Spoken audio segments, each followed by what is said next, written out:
2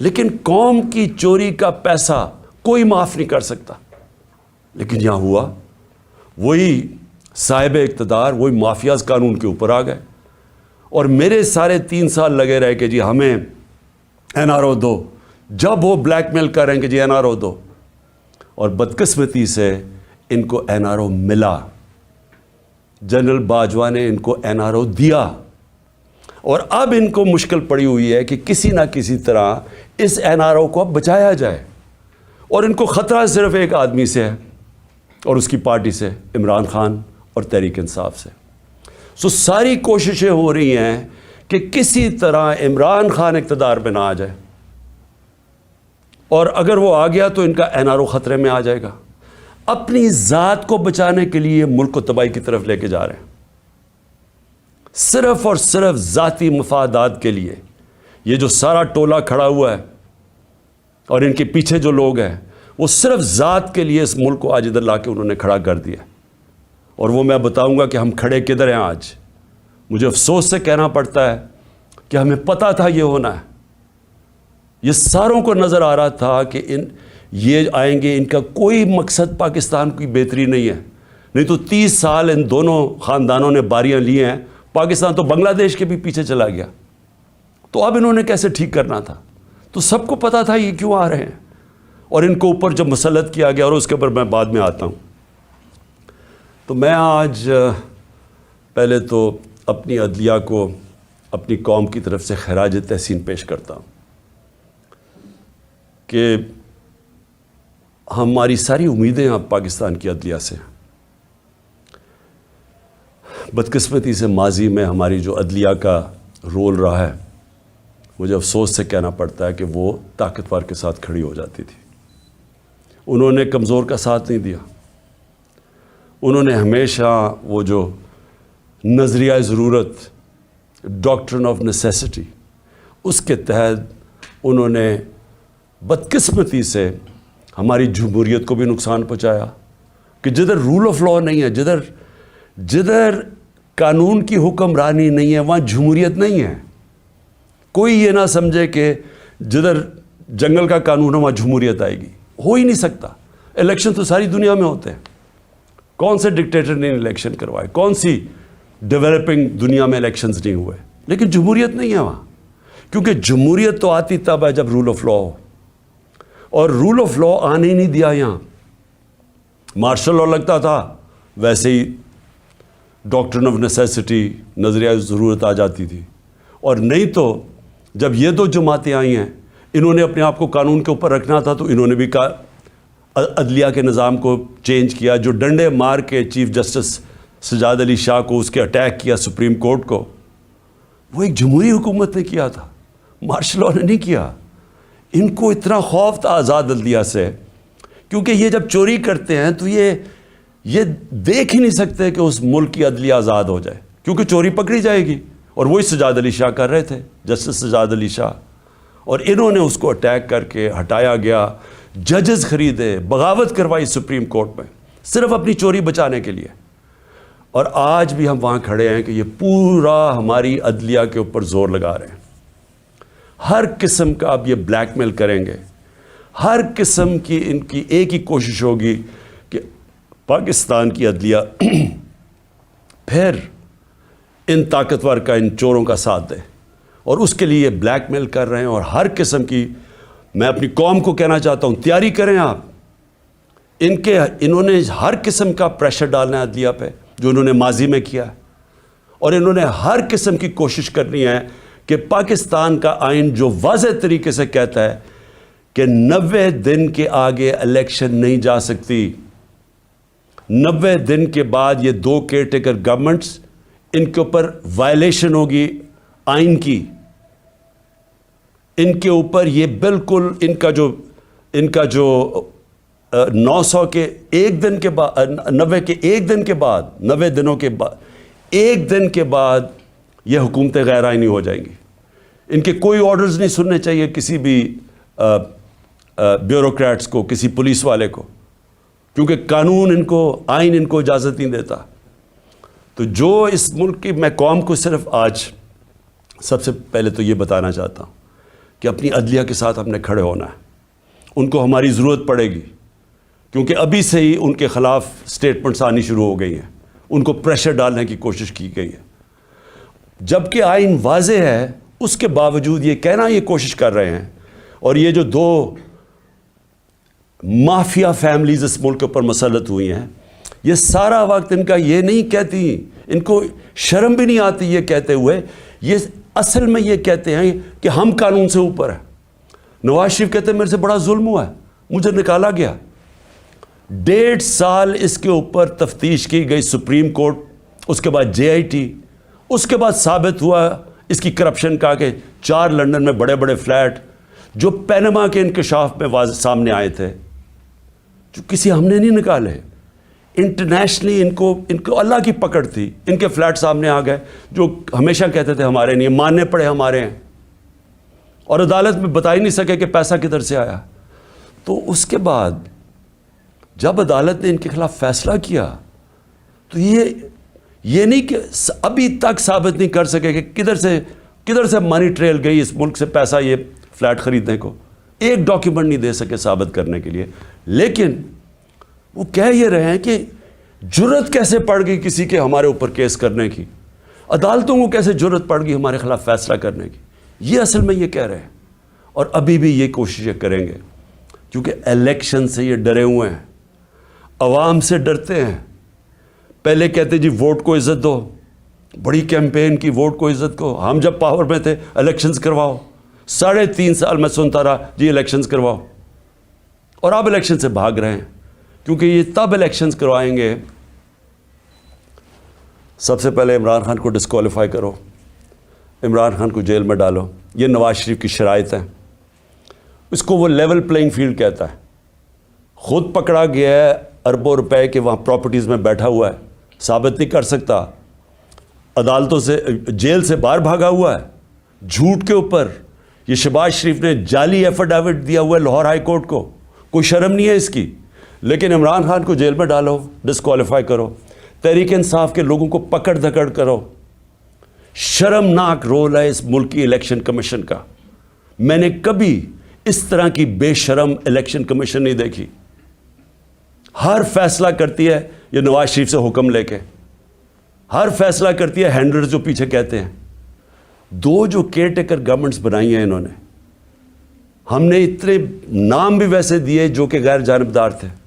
انہوں نے جان کے ان لوگوں کو اوپر بٹھایا ہے جو یہ لاہور کا چیف منسٹر بنایا ہے, اس کو بالکل جو سب سے بڑا دشمن تھا تحریک انصاف کا اس کو اوپر بٹھا دیا.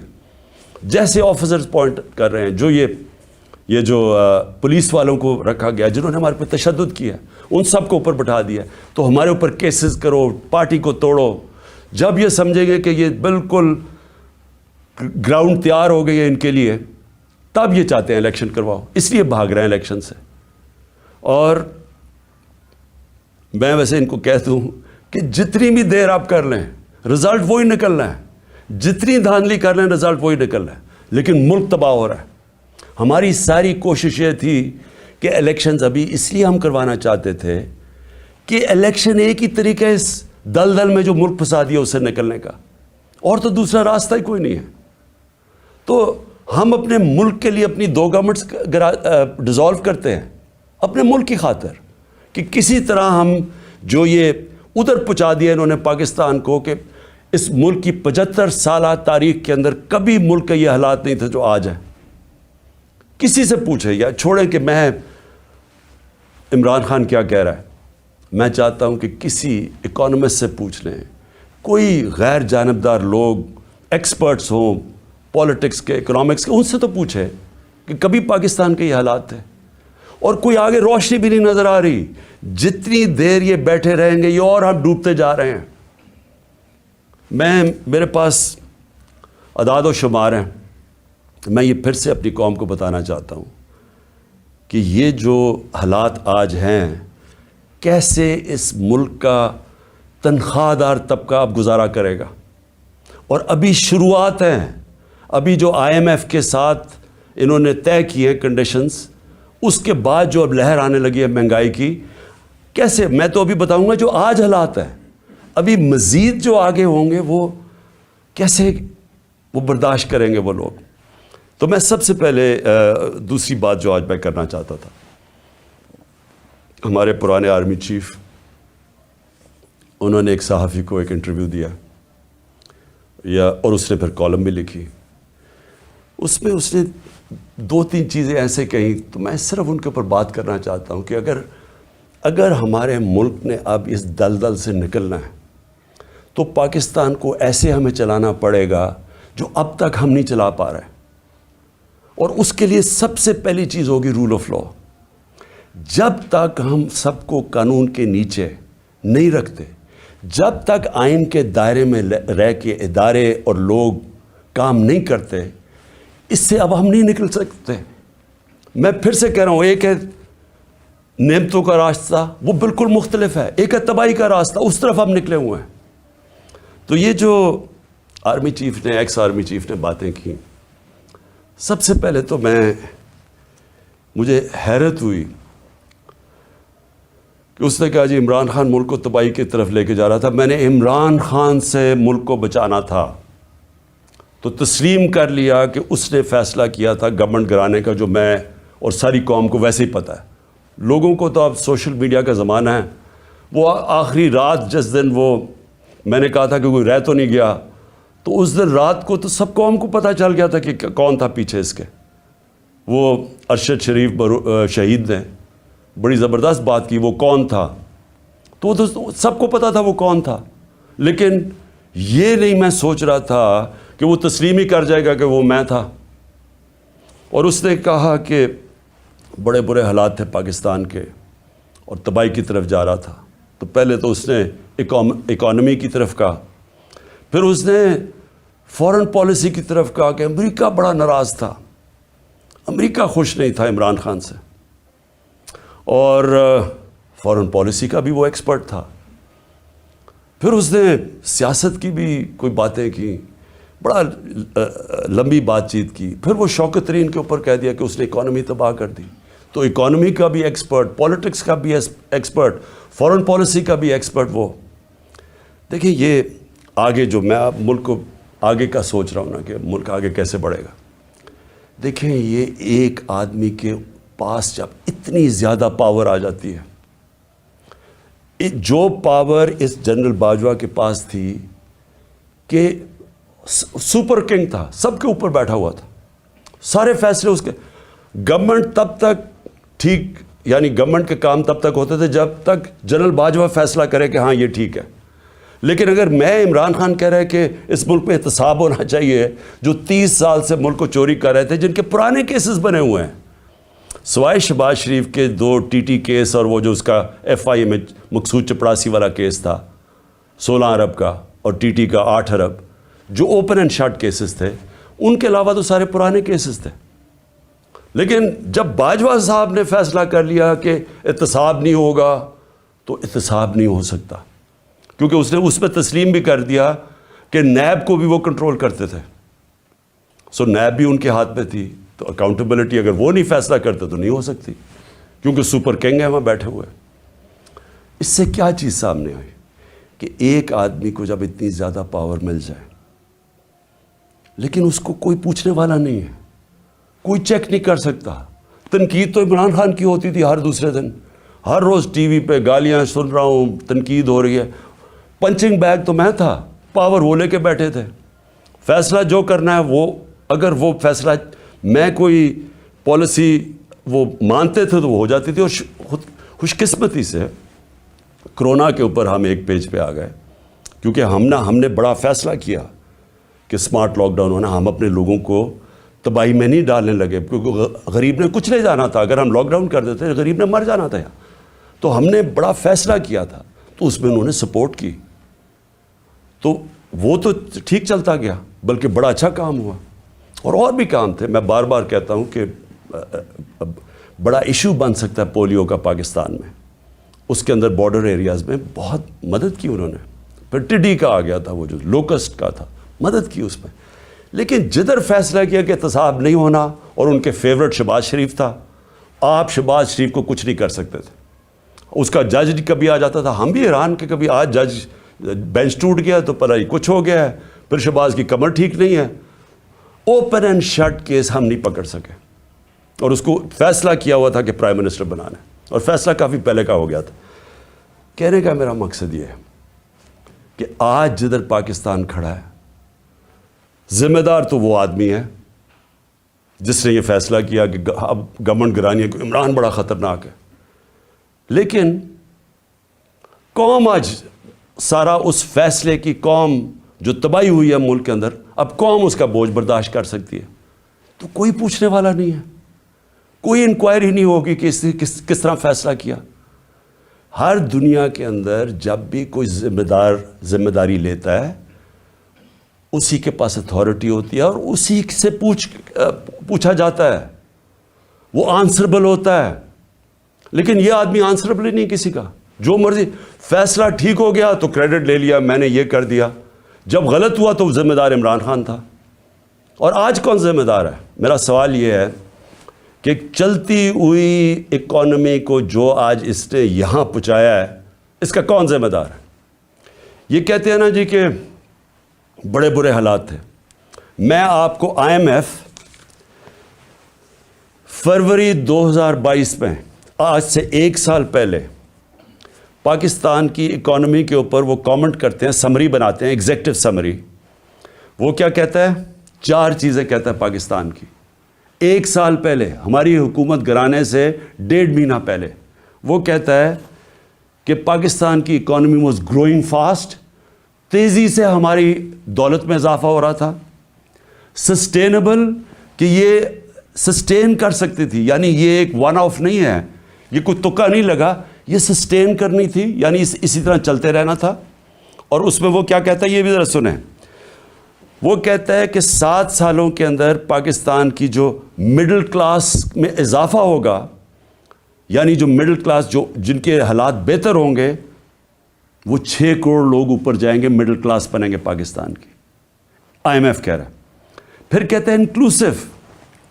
انکلوسو کا کیا مطلب ہے؟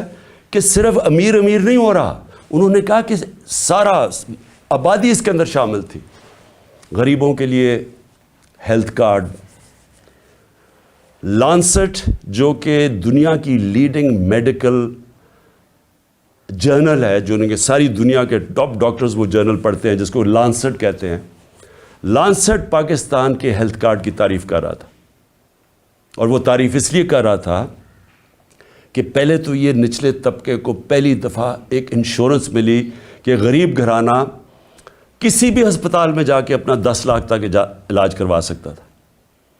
یہ انہوں نے لانسٹ لکھتا ہے کہ ہمارے سے بہت امیر ترین ملکوں کے پاس بھی یونیورسل ہیلتھ کوریج نہیں تھی جو پاکستان میں تھی۔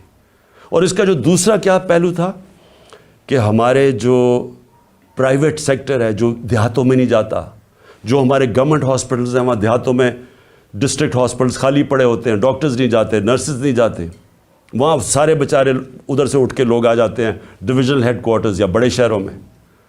تو پہلی دفعہ پرائیویٹ سیکٹر دیہاتوں میں جا رہا تھا، انہوں نے چھوٹے چھوٹے ہاسپٹلز بنانے شروع کر دیے ہیلتھ کارڈ کی وجہ سے۔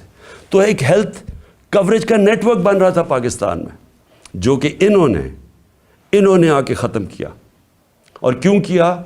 کیونکہ وہ مریم کی وہ آڈیو لیکس، اس میں وہ کہتی ہے کہ عمران خان کو فائدہ نہ ہو جائے، اپنے تو کھانسی بھی ہو اور وہ زکام بھی ہو تو باہر چلے جاتے ہیں سارا ٹبر علاج کروانے کے لیے، تھوڑی سی چیز ہو پتہ چلتا ہے جی اب پھر لندن پہنچ گئے علاج کروانے کے لیے۔ اور کوئی ایسا دو دنیا میں صرف ملک ہیں جو کہ مریم بی بی کا صرف علاج ہو سکتا تھا، وہاں اور کوئی دنیا میں ہو ہی نہیں سکتا تھا۔ لیکن عام آدمی کا کبھی سوچا کہ غریب گھرانے کے اندر جب ایک بیماری آ جاتی ہے تو پتہ ہے کہ ان کے اوپر کیا گزرتی ہے؟ سارا خاندان غربت کی لکیر کے نیچے چلا جاتا ہے۔ یہ ساری ریسرچ شو کرتی ہے کہ ایک بڑی بیماری وہ لوگ جو غربت کی لکیر سے اوپر ہوتے ہیں، ایک بیماری ان کو نیچے لے جاتی ہے غربت کی لکیر سے۔ تو انہوں نے آ کے وہ ہیلتھ کارڈ ختم کیا جو کہ ہمارا، جب وہ کہتے ہیں نا سسٹین، جب انکلوسو کا مطلب ہوتا ہے کہ وہ ساری قوم کو لے کے، جب ملک میں دولت میں اضافہ ہو رہا ہے تو لوگوں کو بھی ساتھ ہم لے کے چل رہے تھے۔ پھر احساس پروگرام، دنیا نے ایکنالج کیا پاکستان کا احساس پروگرام جو نچلے طبقے کے لیے تھا۔ اور یہ اسٹینفرڈ یونیورسٹی, امریکن یونیورسٹی کی ریسرچ ہے کہ پاکستان ایک فلاحی ریاست کی طرف جا رہا تھا احساس پروگرام کی وجہ سے. ورلڈ بینک سب نے تعریفیں کی پاکستان کے احساس پروگرام, جو کہ انکلوسیو تھی. تو یہ آئی ایم ایف کہہ رہا ہے کہ پہلے تیزی سے بڑھ رہی ہے, پھر سسٹینیبل ہے, یعنی یہ چلتی جائے گی. اور انہوں نے کہا کہ 6 کروڑ لوگ اس میں آ جائیں گے مڈل کلاس میں اوپر. پھر وہ کہتا ہے انکلوسیو ہے, کہ وہ صرف ہم نے امیروں کا نہیں سوچا, نیچے سے بھی اٹھا رہے ہیں, جس میں کامیاب پاکستان بھی تھا, کامیاب جوان تھا نوکریاں دینے کے لیے. اور جاب رچ, کہ ہم روزگار پیدا کر رہے ہیں, یعنی ہم نوکریاں دے رہے تھے, امپلائمنٹ بڑھ رہی تھی پاکستان میں. فیصل آباد جیسی جگہ میں جدھر ہم جب 2018 میں آئے تھے تو لوگ اپنی فیکٹریاں بیچ کے ان کو ہاؤسنگ اسٹیٹ بنا رہے تھے, وہاں فیکٹریاں بند ہو رہی تھی. ہمارے دور میں 2022 کے اندر ٹیکسٹائل سیکٹر کہہ رہا تھا کہ ہمارے پاس مزدور کم پڑ گئے, ہمیں باہر سے مزدور لانے پڑتے. اور آج جا کے ذرا فیصل آباد میں پوچھیں کہ حالات کیا ہیں بے روزگاری کے. تو میں اب اس کے بعد صرف 2-3 اور چیزیں کہنا چاہتا ہوں, اور میں یہ اس لیے کہنا چاہتا ہوں کہ یہ ملک کو بچا رہے تھے. جنرل باجوہ عمران خان کو ملک سے بچا رہے تھے, تباہی سے بچا رہے تھے. تو یہ ذرا تباہی کا ذرا میں صرف قوم کے سامنے رکھنا چاہتا ہوں کہ 10 مہینے کے اندر کیا ہوا ہے پاکستان میں. جو اس ملک کے اندر مہنگائی ہوئی ہے, انفلیشن ہوئی ہے. اگر آپ کے ایک نچلے طبقے کے خاندان کے پاس اگر 30,000 روپے ان کی آمدنی تھی, اگر 30,000 آمدنی تھی پچھلے سال کی اپریل میں, آج اس کی خریدنے کی کیپیسٹی کہ وہ کتنی چیزیں خرید سکتا ہے, وہ رہ گئی ہے 20,000. اور لوگوں کی آمدنی سے 10,000 30,000 میں 10,000 روپیہ غائب ہو گیا مہنگائی کی وجہ سے. اور وہ کیوں ہے, میں ذرا پھر سے لوگوں کو بتانا چاہتا ہوں کہ وہ ملک کو جو بچایا جا رہا تھا عمران خان سے, وہ ذرا دیکھیں کہ بچا کے کیا کیا ملک کے ساتھ. اور ابھی آئی ایم ایف کی جو اگریمنٹ ہوئی ہے, یہ مہنگائی ابھی آنی ہے مزید, جو روپیہ گرا ہے اس کی اور مہنگائی آنی ہے. لیکن ابھی تک جو مہنگائی ہے, میں صرف اپریل سے اب تک آپ کو بتا دوں. آٹا, بنیادی چیز جو ایک انسان استعمال کرتا ہے, عام آدمی, 1170 روپیہ تھا 20 kg آٹا ہمارے دور پہ. آج وہ چلا گیا 2400 پہ, دگنا ہو گیا. گھی 470 روپے, 470 روپے کا جو گھی پر kg تھا ہمارے دور پہ, آج 550 پہ چلا گیا kg. لیکن جو سننے والی چیز ہے وہ ہے, ہم امپورٹ کرتے ہیں پام آئل. پام آئل کی قیمت انٹرنیشنل منڈی کے اندر آدھی ہو گئی ہے. اس کا کوئی فائدہ پاکستانیوں کو نہیں ہوا, کیونکہ یہاں مزید تقریباً 100 روپے اور مہنگا ہو گیا kg پہ.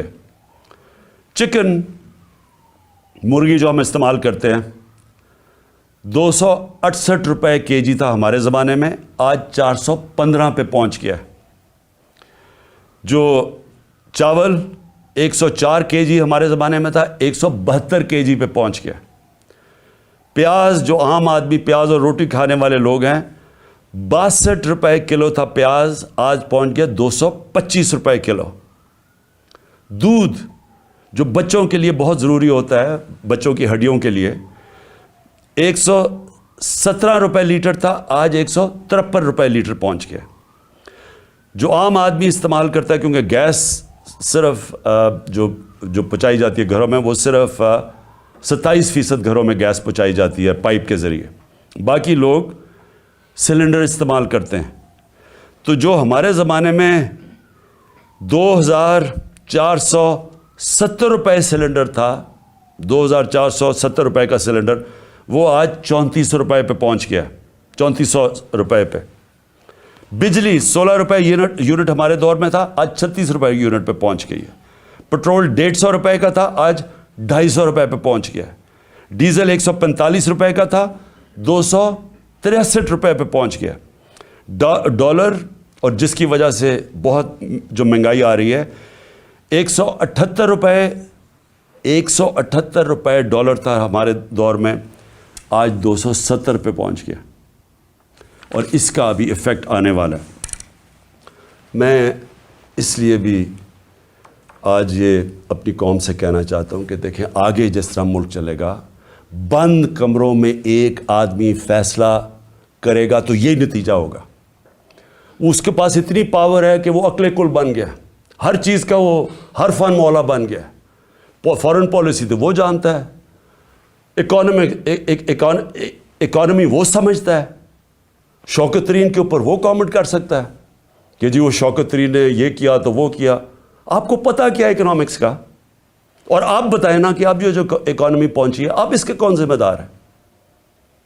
اور پھر پولیٹیکل سچویشن کے اوپر وہ بات کر رہا ہے کہ جی فلانے کو چیف منسٹر ہٹا دو تو اس کو لگا دو، جس کو لگا رہا ہے وہ لینڈ مافیا کا حصہ ہے انہیں اس کو لگا دو، ویسے سب کر رہا ہے لیکن ذمہ داری کوئی نہیں ہے۔ ذمہ داری عمران خان کی ہے جو کہ پنچنگ بیگ بنا ہوا تھا۔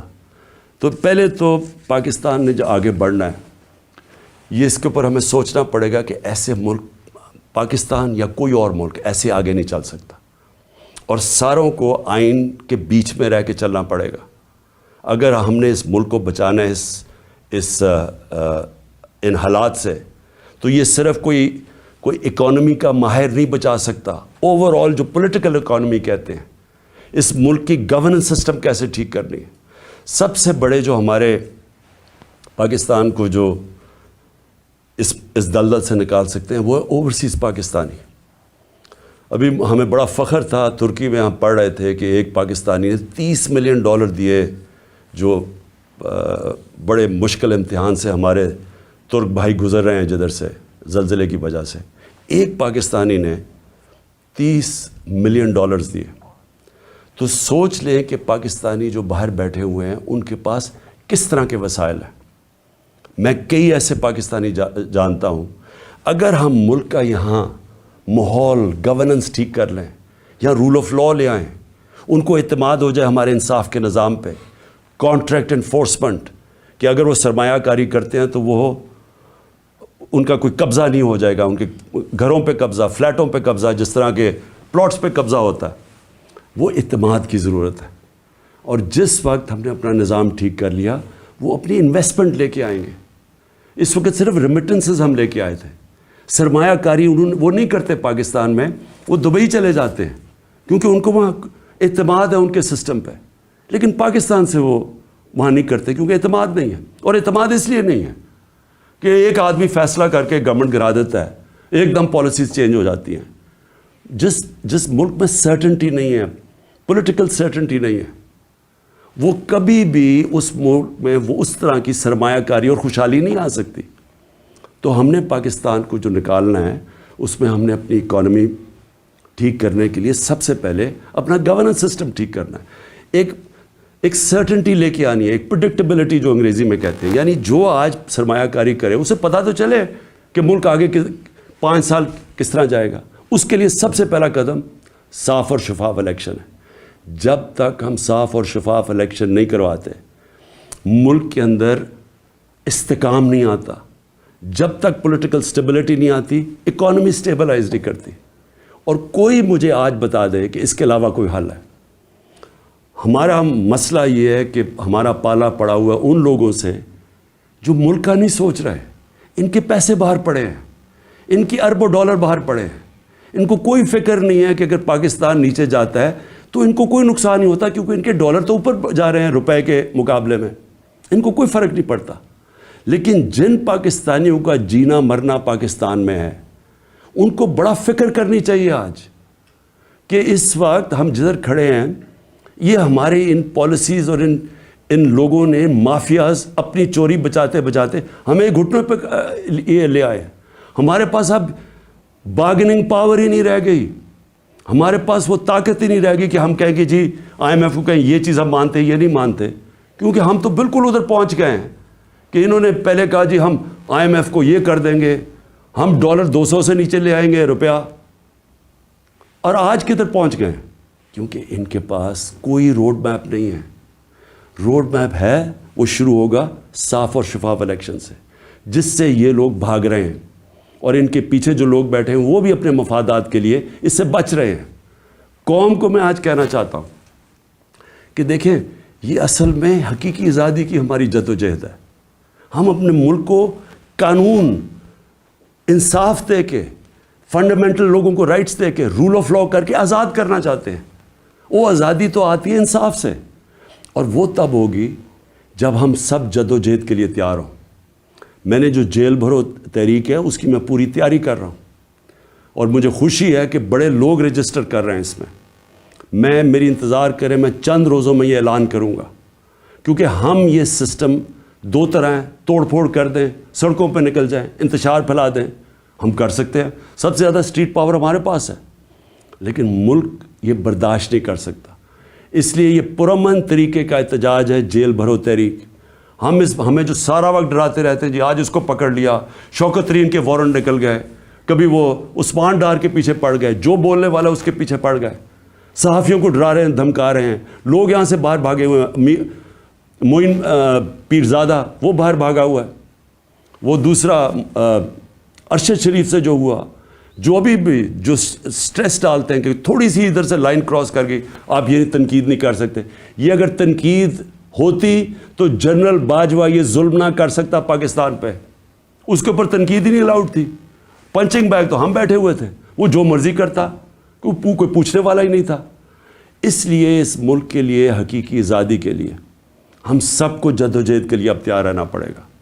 میں آج سارے اپنے پاکستانیوں کو آخر میں کہہ رہا ہوں, جو نوجوان یہ سوچ رہے ہیں ملک چھوڑ کے جانے کا, آپ سب کو کہہ رہا ہوں, دیکھیں بھاگنے کی کوئی جگہ نہیں ہے. جو قومیں جب تک اپنی آزادی کے لیے نہیں لڑتی, جد و جہد نہیں کرتی, کوئی ان کو آزادی نہیں دیتا. زنجیریں گرتی نہیں ہیں, توڑنی پڑتی ہیں. ہم سب کو تیاری کرنی چاہیے, اور میں پھر سے اپنے ساری پارٹی کو, پاکستانیوں کو کہنا چاہتا ہوں, تیاری کریں جیل بھرو تحریک کی. انشاءاللہ میں چند دنوں میں اس کی اناؤنسمنٹ کروں گا. پاکستان زندہ باد.